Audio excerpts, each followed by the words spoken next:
Hey everybody, Fran Harris with Fran TV, the internet's only television show that elevates your life and business, bringing it to you, bringing you energy, excitement, enthusiasm, entertainment, and enlightenment. And here's a question I am asking everybody I see. I'm telling you, if you run into me, if I see you on my No More Excuses tour, which I'll tell you about later, if I see you on that tour and you're married or in a relationship, I'm going to ask you this question. Why are you married? I'm going to ask you that question, not because I think there's anything wrong with being married, but I found that people are not asking themselves the right questions before they get married. And then we wonder why we're getting divorced. Seriously, why are you married? Yeah, I'm asking you right now. Why are you married? Why did you get married? Why did you marry that girl or that boy? Why did you marry that man or that woman? Why did you get married? It's a great question. I asked someone this the other day at breakfast. I was having breakfast with someone, a woman that I just met. She came from my college and she travels around the country talking to alumni. And she was really, you could see all the joy in her face when she talked about her husband and she's pregnant and it's just beautiful. And I said, that's great. I said, why'd you get married? So I won't tell you what she said because she may be watching, but it was great. It was an honest answer. She was like, well, I guess I'm going to tell you what she said. She was like, well, we have been dating for a while and we discovered that we both wanted the same thing and it was time. I was like, beautiful. Do you know how many people have no clue why they got married? And then 3 years into it or 3 months into it, they're going, I'm so unhappy. Why did you get married?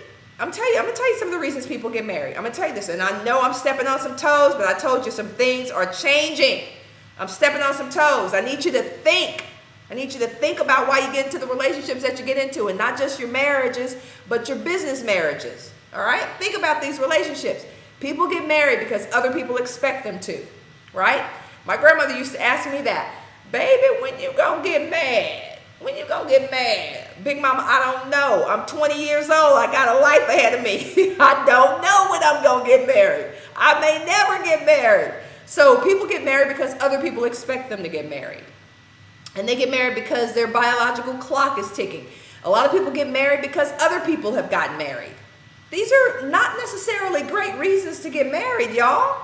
Seriously, if you're gonna make that kind of commitment, don't you think you should put a little more thought into it? And some of y'all listen to me, know you have not thought about why you got married. And you're unhappy. Now, for some of y'all, it worked out. Praise God, it worked out. But for some of y'all, it didn't work out so famously, didn't work out so well. And I venture to think that it was because you didn't think a whole lot about why you're getting married. Marriage is more than love and emotions and sex and feeling good. It's more than that. It's a business.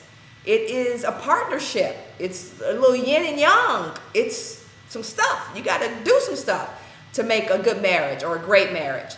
So for those of you who are watching this who are already married, there are probably things that you can do to make your marriage better if you're with a partner who wants the marriage to be better.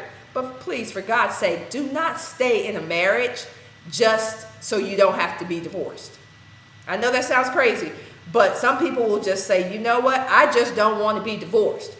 So you put up with the pain and the unhappiness and all the other stuff. It is too hard. I'm going to tell you, like I told my girls this summer. I coached the girls basketball team this summer, then I'm going to let you guys go.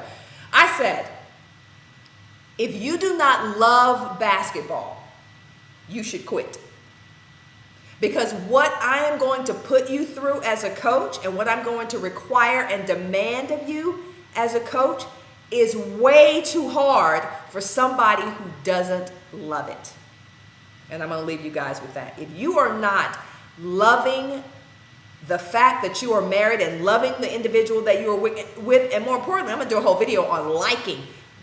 Liking someone is grossly underestimated and undervalued in this society. If you are not feeling that in that relationship, then believe me, a divorce is not the worst thing that can happen to you. It is not the worst thing that can happen to you. Like I told my girls, this is way too hard if you don't love it. This is way too hard if you don't love it. And I'm saying that to you, my family. If you are not working constantly to make your marriage better, get out. Okay? You can do bad all by yourself. Don't stay in it for the kids. I'll tell you about my mom and my dad trying to hang in there for the kids. Don't do it for us. You're doing more damage by setting an example that you don't want your kids to follow. All right? If you're not loving it, if you're not consciously co-creating something with your mate that is beautiful and loving and kind, do something different. See you next time.